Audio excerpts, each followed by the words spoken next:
So I used to like to take a selfie with awesome audience before starting. So would you mind to take a selfie with me?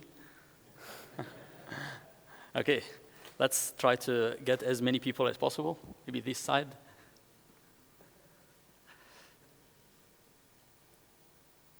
Yes, no. All right, yeah, this works. All right, cheers. OK, that's going on Twitter right now under DevOxPL hashtag. All right, so offline first apps with web components.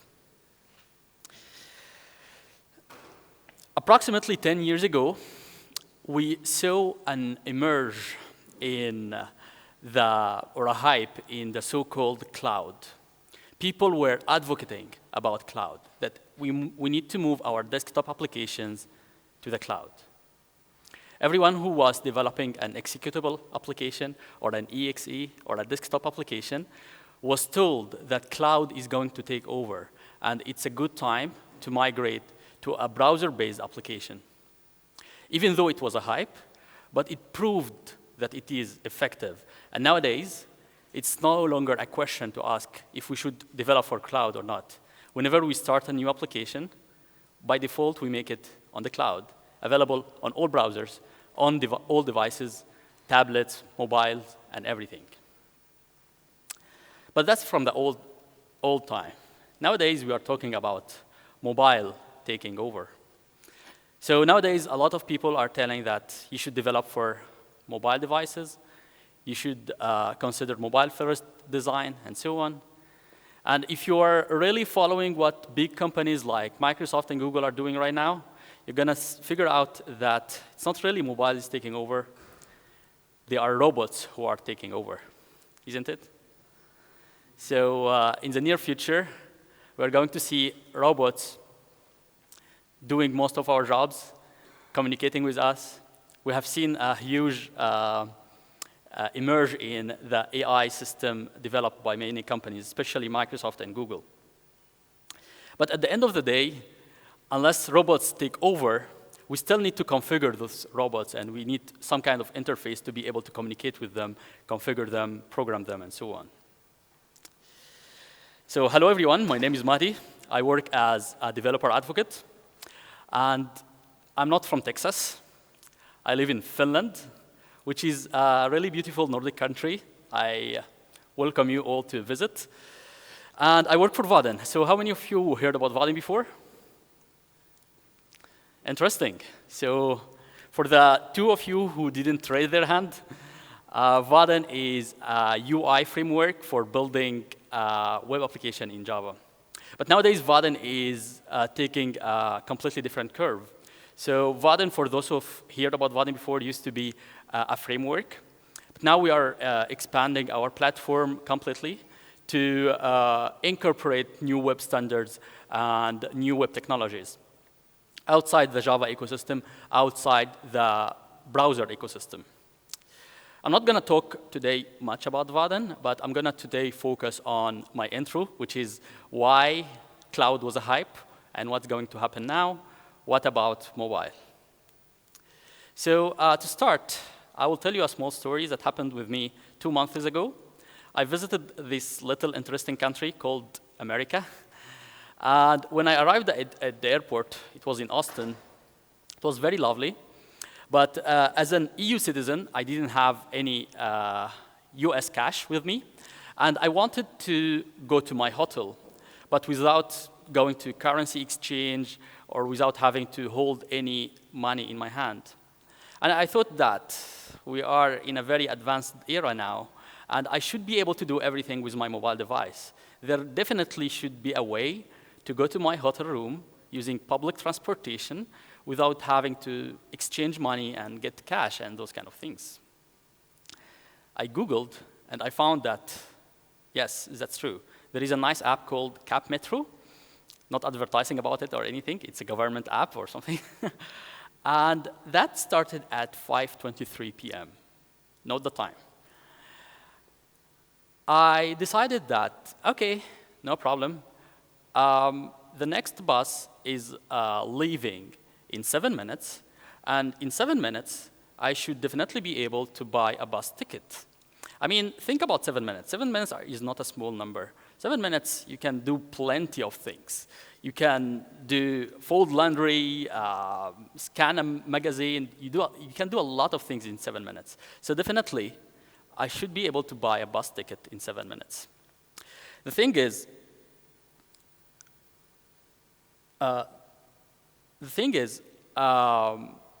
buses are coming every half an hour. And the next bus is coming at 5:30. So that makes sense. I started by downloading my app. I noticed that the app is 18 megabyte. I was on an airport Wi-Fi, so it was a bit slow. But still, I said, OK, 18 megabyte to buy a bus ticket doesn't make much sense. But still, I will just try to go with it. I waited till the app got downloaded. That's a true story, by the way. And then after that, when I opened the app, after asking me for permissions and that is going to read my secret pictures and everything, it asked me to sign up. Based on my experience, signing up on a mobile device is not really easy.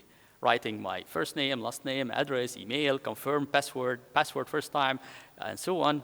Luckily, the app developers provided me with an alternative way of signing up, which is Facebook or Google+. So I decided to sign up with Facebook. That's going to be a little bit easier, isn't it? No, because I didn't have Facebook app installed. I'm this kind of guy that don't have Facebook app installed on his device. And that means that I need to fill my Facebook data manually. And to my surprise, I didn't remember my password for Facebook, because usually it's automatically filled on my browser.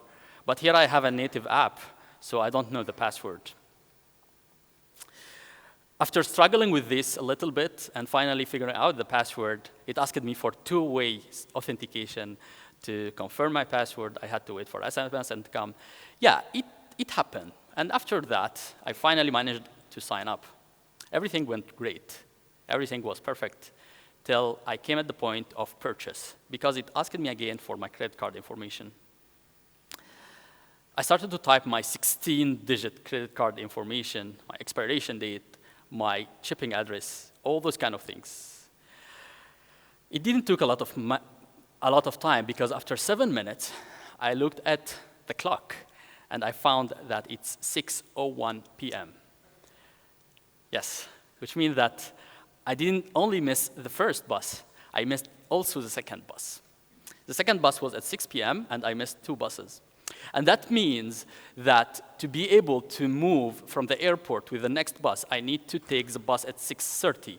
I didn't only waste almost 38 minutes, I wasted 1 hour and 7 minutes just waiting for the bus.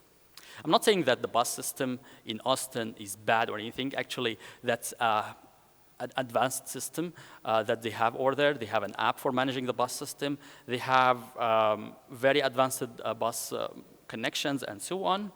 I'm just saying that this app is not for me, not for a casual visitor to the city. This app is designed for local people living there that are going to sign up once and then live with it for their entire life, for years. But for a casual visitor that just need to come there, take a bus ticket, and then leave after a few days, it's not the right choice. The story didn't finish yet. So later on, I went to the hotel, and upon check-in, they told me, hey, if you download our app, you will be able to open your hotel room with your mobile device. You don't need to have a key anymore. And you will be able to collect perks and rewards. You will be able to also get your receipt and check-in information and some notification, all those kind of things. I told them, I'm actually in need of some sleep. And choosing between all those perks that you just told me and just sleeping before 1 hour more, one more hour of wasted time, I would go for sleeping. So I'm not really a tech guy. I'm not a technology guy anymore. And I would love to have these old school keys that just open the door whenever I want. I don't want to install any apps anymore. Yeah, that was exactly my experience when I reached the hotel. So I transformed myself. I'm no longer a technology guy. And actually, this applies in many other apps that we are seeing around us. So for example, I'm here. I'm not from Krakow. And when I visited, if I want to, for example, order pizza, and then the website tells me, to order pizza, you need to download our app to be able to order. And then I will go over these steps again, sign up, credit card information, and so on. That's not really practical. Same applies to many, many applications. I'm not saying that native apps are going anywhere, but native apps sometimes don't make sense. Sometimes you need to progressively understand your user before moving the user to a native app. This is an old screenshot taken from LinkedIn website when you open the website from browser, and it tells you download the app. Whenever you open linkedin.com, it tells you download the app. And from user experience perspective, this is fail, because it's taking 1/4 of my screen size just to tell me about something that most probably I don't want to do. I'm also not these kind of guys that have a native LinkedIn app on my mobile device because of basic reasons. I don't use LinkedIn that much. Probably I check LinkedIn once or twice per month. You think about it. How many times do you use LinkedIn? Do you really need a native app installed on your device, asking you for updates, keeping a memory and size, maybe sending you unneeded notifications, all those kind of things? Some of you will agree with me that we don't need a native LinkedIn app.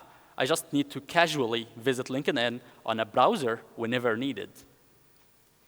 And this applies to much more apps. There are many statistics related to this. So some statistics are related to, for example, how many apps are we using on a daily basis. So it says that out of your 200 or 300 native apps that you have on your mobile device, 80% of your time you are using only 3 apps. Think about it. You will find only 3 apps that they are dominating your usage of the mobile only. And also think about it. Let me ask you this direct question. If you think about one last month ago, how many apps did you install? OK, so raise your hand if it's 5. OK, a lot of them. Raise your hand if it's 3. OK, raise your hand if it's 1. Yeah, most probably 1. Raise your hand if you didn't install any app last month. OK, like mostly 40%. That's the point. Statistics shows that unless it's a new mobile phone that you just bought and you are installing all the apps in the world, then your install rate per month is 0. You don't need new native apps. You have 3 apps occupying 80% of your usage of the mobile, and you don't really need native apps. Again, I'm not saying that native apps are going anywhere. I'm saying that sometimes they don't make sense. And the alternative thing is called progressive web apps. So progressive web apps is the new hype. How many of you heard about progressive web apps? OK, good. So progressive web apps is the new hype. It's not made up by a small company or something. It's accumulation of research done by big players in the market and big vendors, including Microsoft, Google, Facebook, Twitter, and so on. Apple is not yet. Apple is still didn't decide yet what they want to do about it. But in brief, I would say this is the new move from native apps to the cloud, but for mobile devices. Progressive web apps mean building mobile web applications that are fast, engaging. They use service worker notifications. They use native capabilities of the device. But today, I selected out of the many topics that are available for progressive web app, the offline first design. Because it's the only way to guarantee 100% always-on user experience. When you open a web application, such as Twitter, for example, and you start to use it, and then you lose signal, you don't want to lose your user. You want your application to keep working and keep interacting with your user, right? And then if you get back to communication, like if you get the signal again, then you want to make sure that your user can continue using what he started. So if he wrote a tweet, for example, if he saved modifications, if he did something, then you want those modifications to keep going on. So yeah, as I was saying, progressive web apps is not a new framework. It's not a new programming language or anything. If you are a web developer, then most probably you are using some of progressive web apps capabilities already. But it's like a big topic that consists of many things. But what I'm going to focus on today, or my motivation for today, is the offline first design. Now, if we take one step back and think about technology in general, so all the time I've been mentioning mobile devices. It seems that people are using mobile devices more and more, and we have many statistics showing that people who are using mobile devices exceeded those who are using laptops. Number of websites visited by mobile devices is way more now than laptops. And this makes me wonder, because as a developer or a content producer, in my office, 8 hours per day, I need to use a laptop. I cannot develop on a mobile device. So how come the number of users moving to mobile device increased? That doesn't make much sense for me. I need screen, big screen.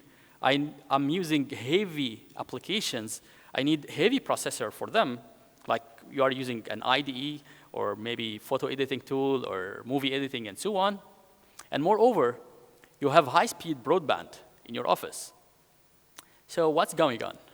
Why people are using more mobile devices? Actually, the answer to this is we are content producers.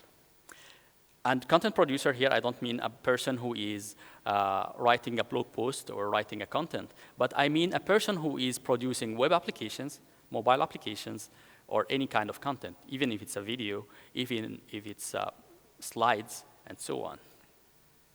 So a content producer is a person who needs this kind of device for his daily productivity, but we, the content producers, are very small, tiny bit of the whole population of people out there that are using internet. And if you want to target another content producer like us, we are a framework people. We are targeting developers. So our audience is very, very small.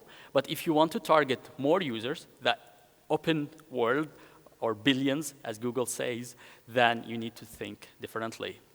Because users generally don't really care about technology. They are not like us. They are different species, right?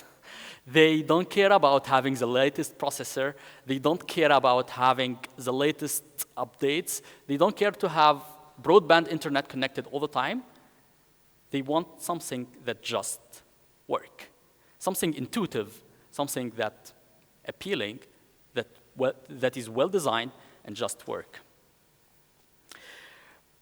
So to put everything all together, I am going to show you today a demo on how to develop an offline first application. But to do that, since all the time I'm talking about latest web standards and latest technology, I decided to do this demo using web components. So first of all, who heard about web components before? Interesting. So web components is the new standard. It's not a hype anymore. Maybe 1 year ago, it was a hype, but nowadays it started to be a standard, and it consists of 4 major topics. So it consists of templates, shadow DOM, HTML imports, and custom elements. Just in brief, for those who didn't hear about web components before, it's a way of redefining the way we are constructing our HTML in such a way that we can include some of the object-oriented capabilities inside your browser, like interoperability, like inheritance, like other things in OPP. So how it works, basically, you define your own custom tag. So in HTML, we used to have this tag called div, input, span, and so on. Those are the standard tags.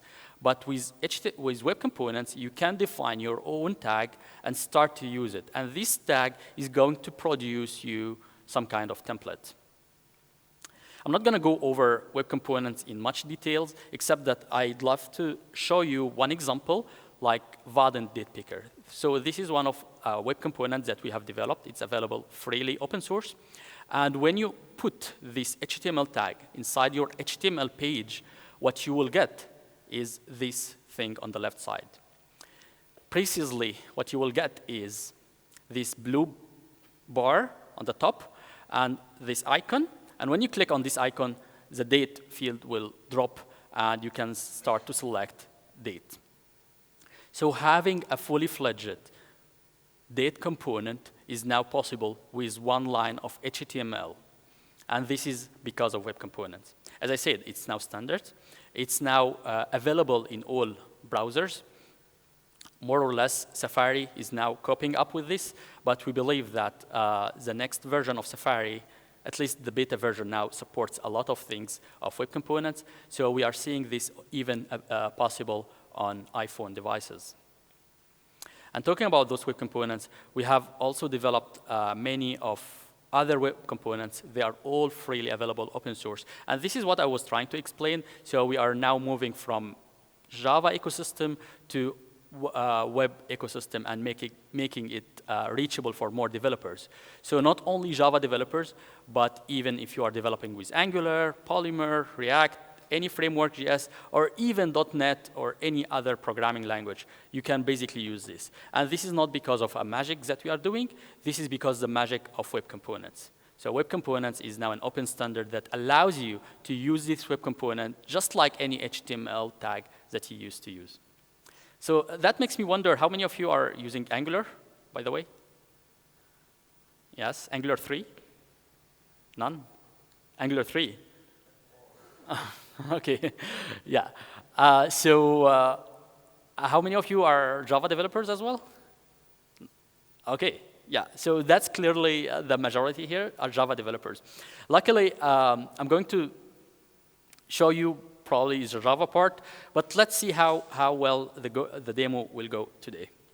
But yeah, so to put everything together, I talked about Web Components, I talked about offline first, and now we need to use, I forgot to mention one more thing. Why Web Components? Why Web Components in an offline first design topic? And the main reason is because of Web Components are going to help me achieve this a little bit easier. So they are supporting the advanced caching mechanism. They are supporting the advanced web technologies that we can use in offline first design. And this is what I'm going to show you in the demo. So offline first, Web Components, what is the solution that we can do to make our application works offline? The first solution that can come to most of you is caching. Caching as in browser caching. So can we just cache the website and that's it? Whenever you open a web page, just cache it in the browser cache and problem solved, isn't it? Actually, even in Web Components, in Polymer elements, there is a Platinum element now called, well, the Platinum elements in general, they allow you to cache the web page and cache the Web Components easily without doing much of work. And many of Web Components based on Polymer library are already cacheable by default without doing any extra code. So problem solved. Anyone see a problem with caching? No problem? Sorry? Invalidation. Yes, what will happen if the cache disappears? The browser controls the cache. Any more problem with caching? Sorry? Being? Up to date. I think you can get over this. You can forcefully update the cache, define the new cache path, and so on. So there is a workaround for this. Actually, there is another problem with caching, which is probably caching is suitable for static web pages. If you have a static website, just 5 pages, you cache them in the browser, problem solved.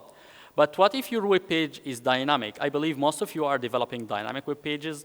And for example, I open a form, and when I click on a list item, then the form gets populated with some values. So how can I do that with just caching? This is an offline mechanism, an offline code that need to be executed, some offline interactivities that need to be done. So caching is not suitable for enterprise level and most of dynamic web application. That's why they came up with the so-called offline storage. Offline storage is, or maybe you can call it IndexedDB. Yes, IndexedDB is still a thing, and it makes a lot of sense now, because now there is a lot of APIs that support it and a lot of platforms that support it. So having an IndexedDB, isn't it like a good solution? Instead of just caching your website, forcefully save your data in a form of a database or something like that inside your browser, and the browser will do the rest of the work. We'll keep the data, we'll persist the data, and then you can retrieve it later.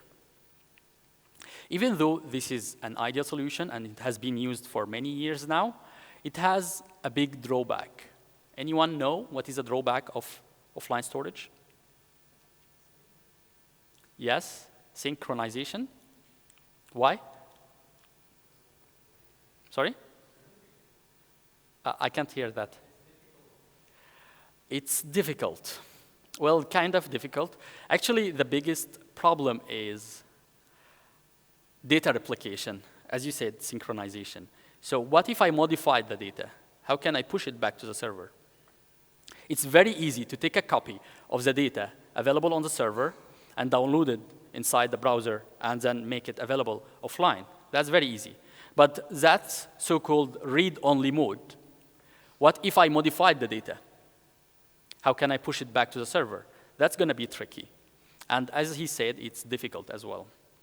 So data replication is the next topic, and that has been discussed, and that has been like the research topic for many, many vendors. And there are a lot of solutions, and one of the famous solutions is Firebase. So Firebase used to be an independent company that was solely focusing on this topic, data replication, but now it has been acquired by Google, and now when I say Firebase, probably it means much more things like the Firebase platform and the cloud platform and so on. But let's just focus on the Firebase data replication topic or libraries that are responsible out basically solving this problem. So what Firebase offers, it tells you if you buy a server from us and by subscription or like a perpetual license and implement on the back end Firebase database, then on the front end, you're going to get this offline storage and data replication out of the box. This sounds like a very nice solution, and it has been implemented by many enterprises. But it also still have some drawbacks. So the biggest drawback is the restriction.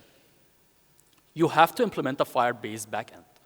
What if you are using an Oracle database? What if you have to use an Oracle database, or MySQL, or MariaDB, or Postgres, or something like that? And the second drawback is the limitation of the server. So you have to use a Google server. What if you, for some reason, don't trust Google server? Some people don't. So Firebase sometimes doesn't satisfy people. Of course, also because of the cost. So some startups don't like the cost of Firebase, but I will not discuss the cost at this point. I'm just going to discuss a little bit more interesting topic, which is the freedom of Firebase. Is it open source? It's not.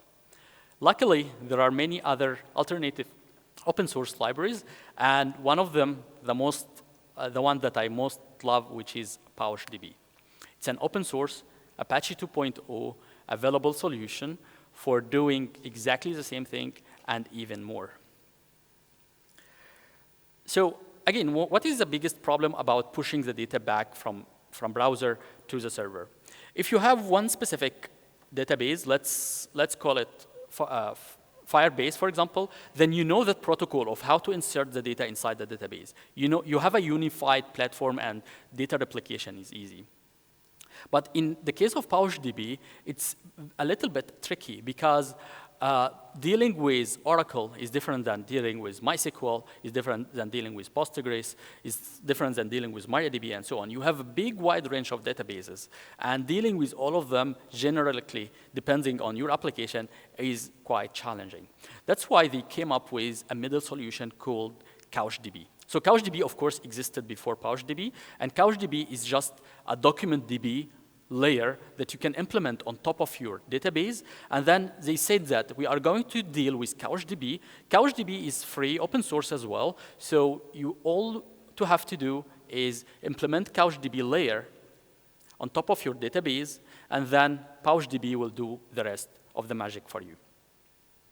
This chart shows how it works. So basically, we see that our mobile device does not deal with the server at all.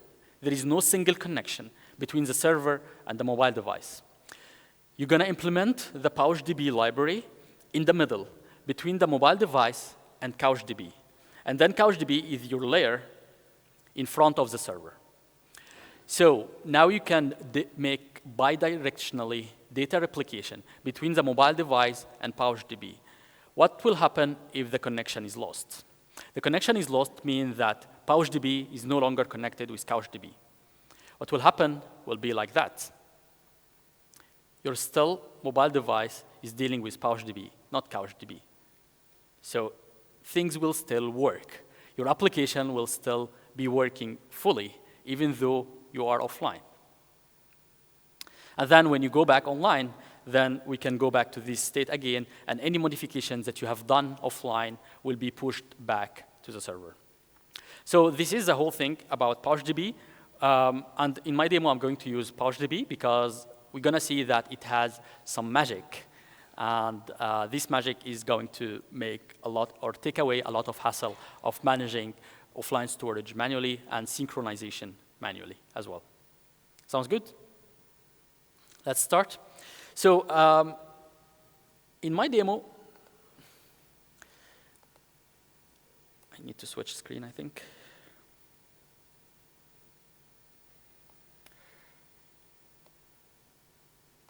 Those are the Verdun elements, by the way, if you want to check them. There are many more Verdun elements now available.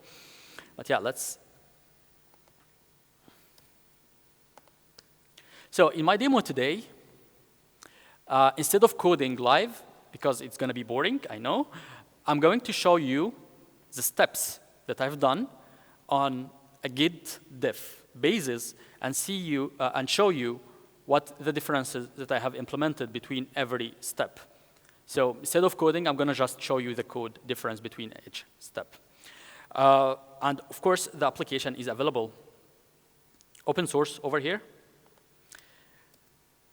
I should increase the font a bit. Yeah. So this is the application. It's my handle _ /offline-first-app if you want to check it out. And if you want to monitor future updates of this app and see what I'm going to do next with it, probably you would like to also watch this application.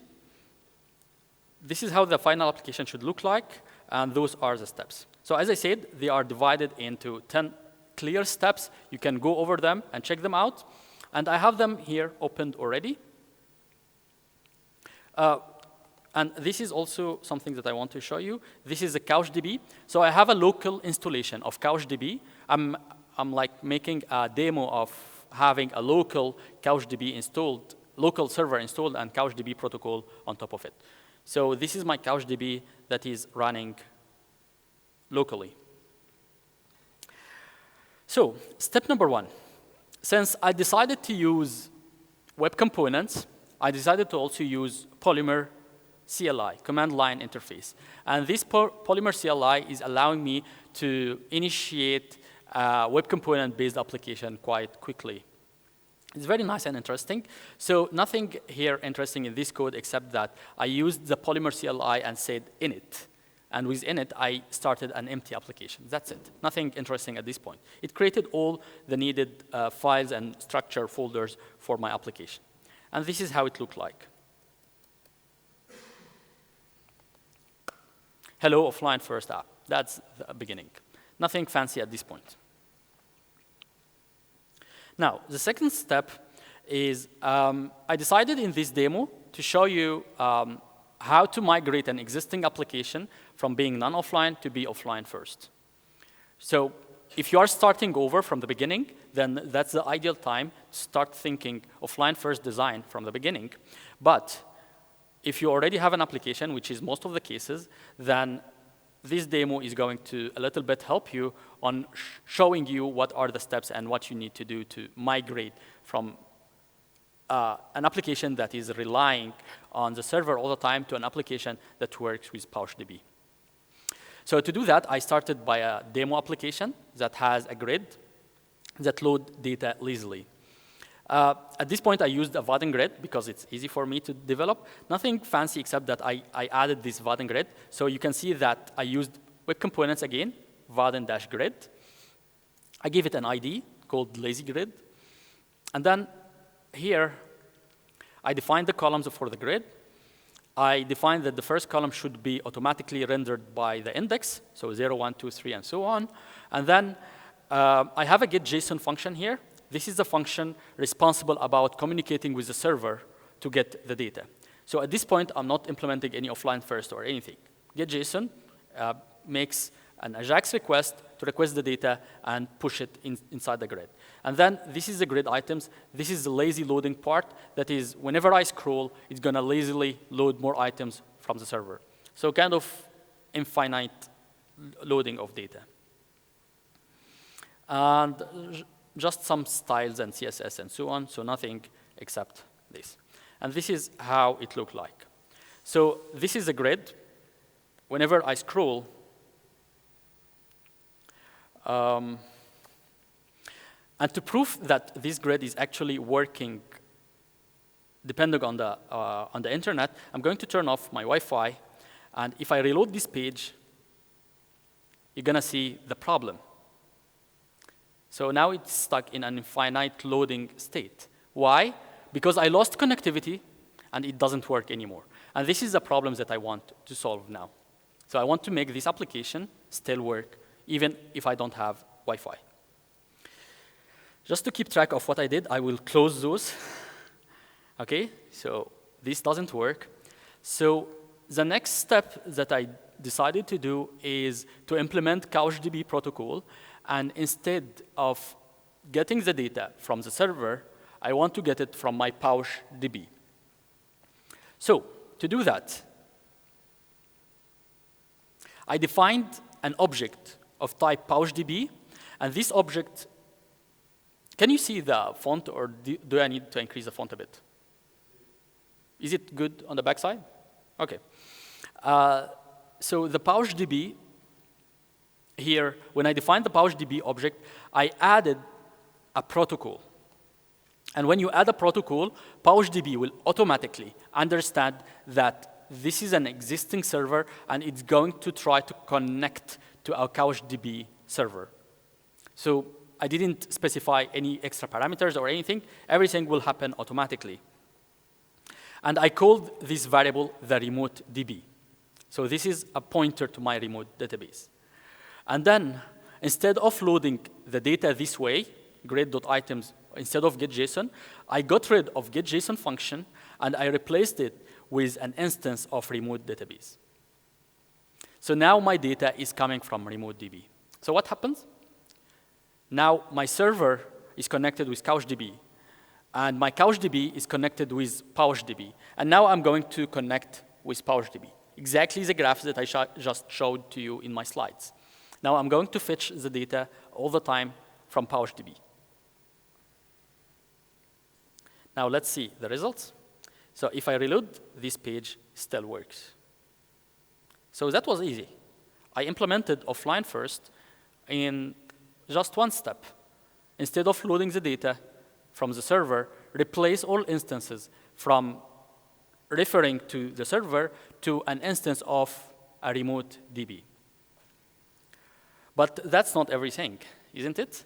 So now I just did the first step, which is relying on an offline storage, and that's a read-only mode. Probably we need to do more. I want to make sure that I will load the data from local storage even if I lose connectivity at all. So the previous step, I had CouchDB up and running here, and that's why the data was loading. But what if I lost the connectivity to CouchDB? So CouchDB is my server right now, right? So what if I lost connectivity to CouchDB? For doing this step,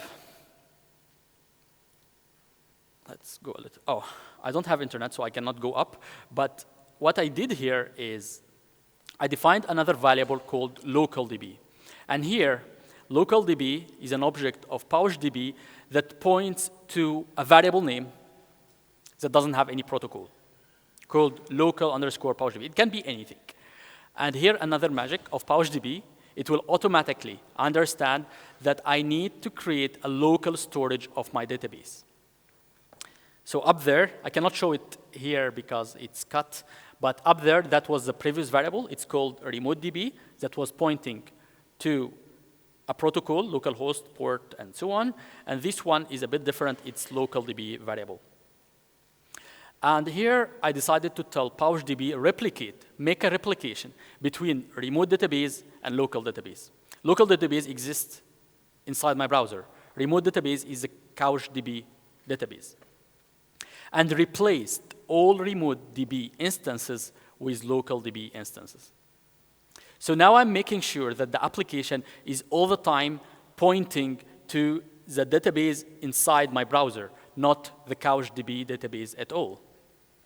And this is exactly what I'm going to show here. So even though if I reload now, you will not see much differences, but the big difference is if I turn off CouchDB, then this application should still work. So I'm going to kill CouchDB just to make sure. Now it doesn't work anymore. And now if I reload this, still work. Why? Because the database is stored locally. We can see this in the inspector. So if I open this inspector and go to application, you can see that I have local storage, and I have the indexedDB here showing my item and the objects stored inside my item, and so on. So now I have the database inside the browser, as you can see. Even though I don't have the server running at all, I don't have internet running at all, the applications still work. But as I said, that's still read-only. We need to move forward and make more interaction with the application. Of course, to be honest with you, this is not going to be that easy, going over all your instances, communicating with the backend to replace them with remoteDB and then remoteDB to localDB and so on, because probably your application is way bigger than mine. But I'm just trying to make a demo, a proof of concept, and then probably you can iterate over this by time.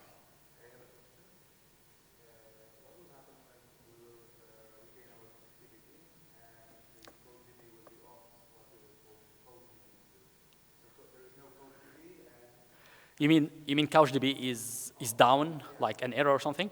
That's still for PouchDB, like no connectivity. So PouchDB doesn't check if you have internet or not. PouchDB check if CouchDB is available or not.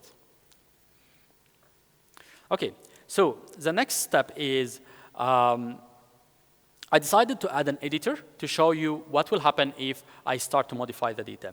So at this point, this editor again doesn't show much, except that I decided to add Verdun split layout to split the page into 2 pages. And then I added some editor with some first name, last name, email, data like that, and it looks like this. So whenever I select an item, it gets loaded here. First name, last name, email, and update button.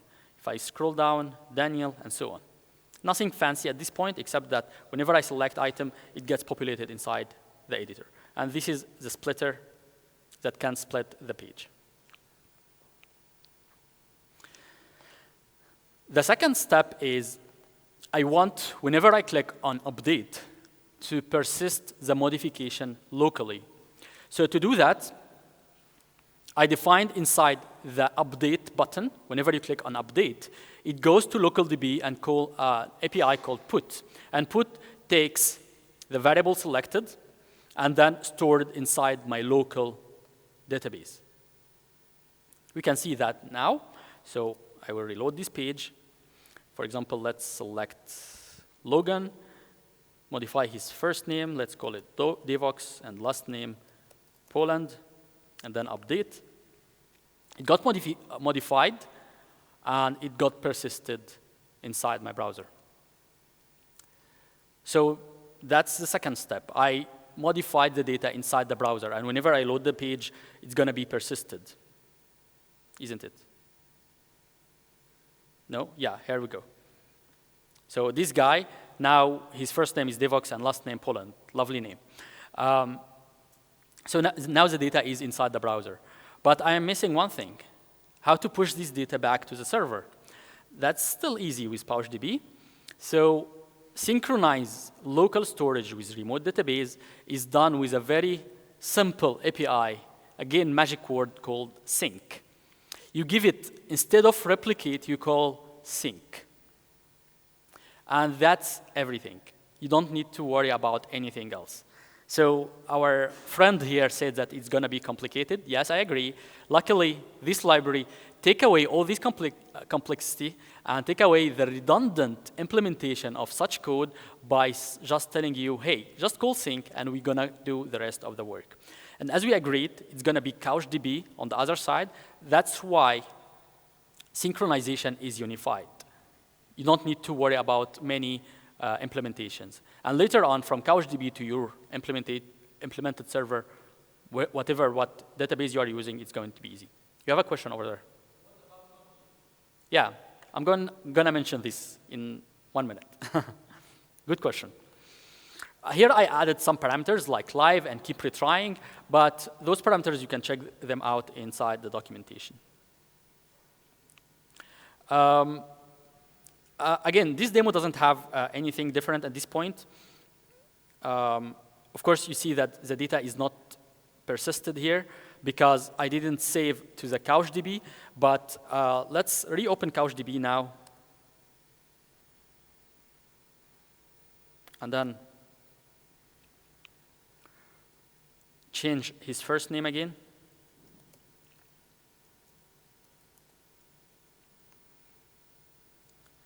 And then check. So he was item number 9. 4, 5, 6, 7, 8, 9. I think it's this one. Yeah. You can see that his first name is Devox and last name Rox. So it got replicated back to the server. Sounds good.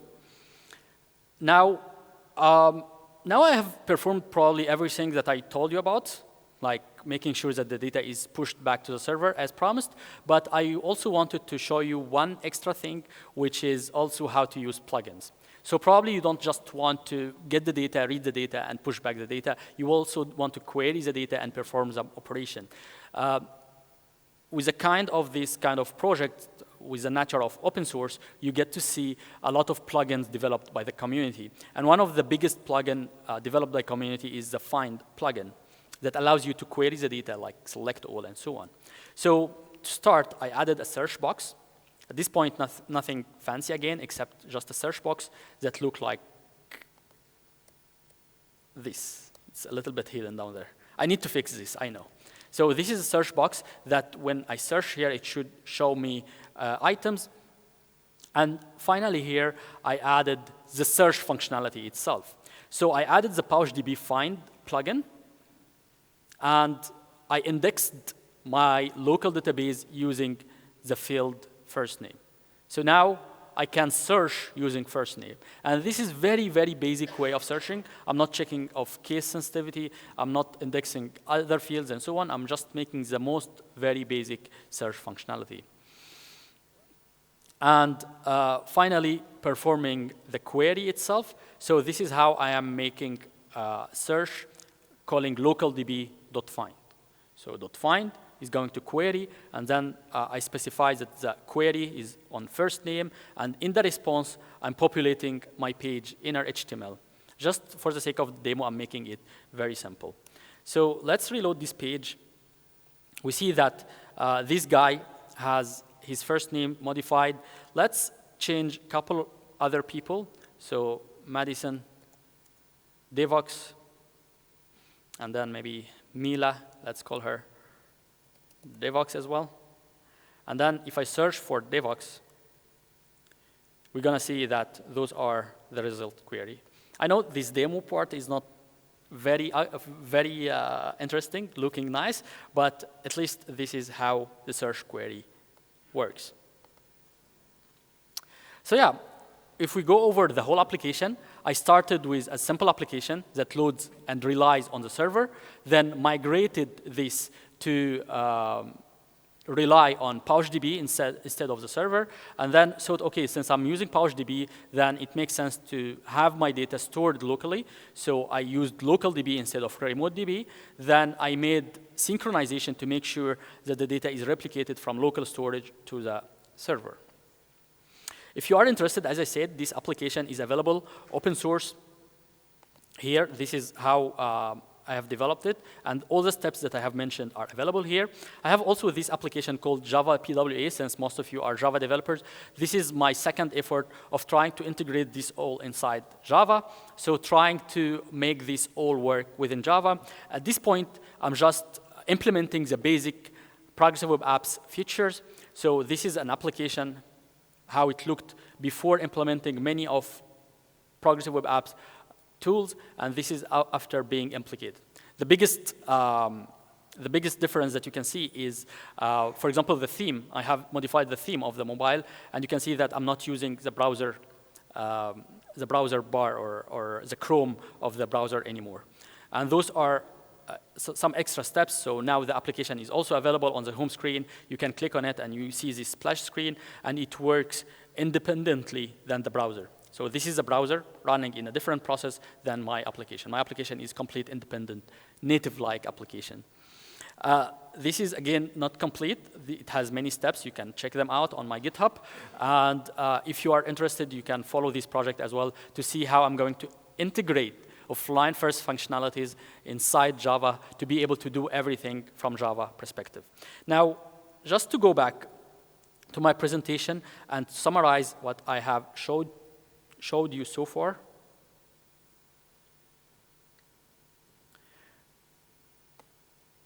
Probably it's also worth mentioning some challenges before we leave. So, during my demo, I actually kind of cheated a bit because I kind of downloaded the whole data inside the browser. And that's something that you probably don't want to do. So if in your enterprise application, maybe your data is 500 megabytes or 1 giga or maybe more, and you don't really want your user to wait till 1 gigabyte or 1 terabyte of data being downloaded inside his device, assuming that his device has 1 terabyte of free space available. So initial load of data need to be very well architected. And one more thing, you don't want to download all your database. Your database is so complex. It contains a lot of private things. It contains a lot of different things. And it's probably not very interesting for the user. So this is probably the top issue on how to architect an offline-first application. You need to really define what is the user session from the database perspective. What is the snapshot of the data that should be downloaded and what should not? So this is the first thing. In my application, luckily, I had flat data, just one table with some, I think, 400 records only. So downloading 400 records didn't take that much time, and it was not occupying my memory. But when you have bigger number of records, millions, for example, you don't really want to download million records inside the browser database. Second thing is the security. So in the middle of the demo, I showed you that I can read the database from the browser inspector. And that's probably anyone who is going to use my computer. And here I want to differentiate between two things. If I have Facebook opened inside my computer, and someone came and started to use my computer at the same time, then he will be able to use my Facebook. That's fine, I allowed him.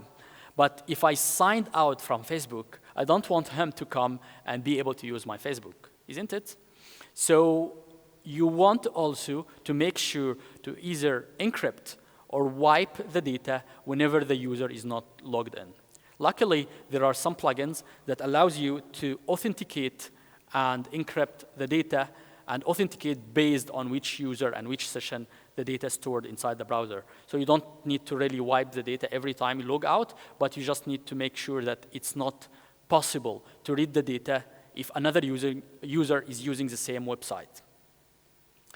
Browser guarantees that this data is not going to be able to, is not going to be disponible for other domains. So if Facebook.com stored data, then Twitter.com cannot read this data.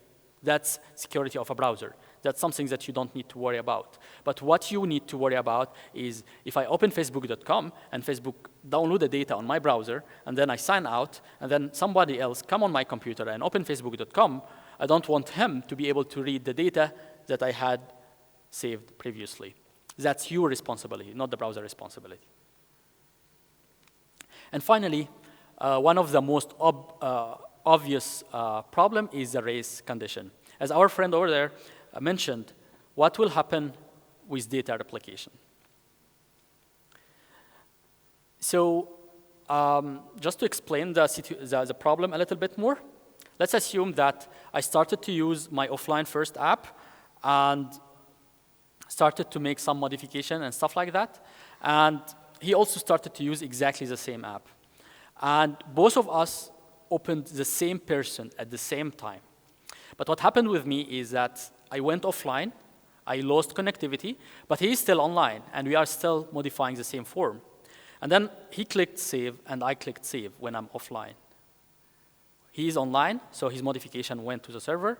But when I came back and become online, my data is also tries to be pushed back to the server. That's a conflict. How to solve this?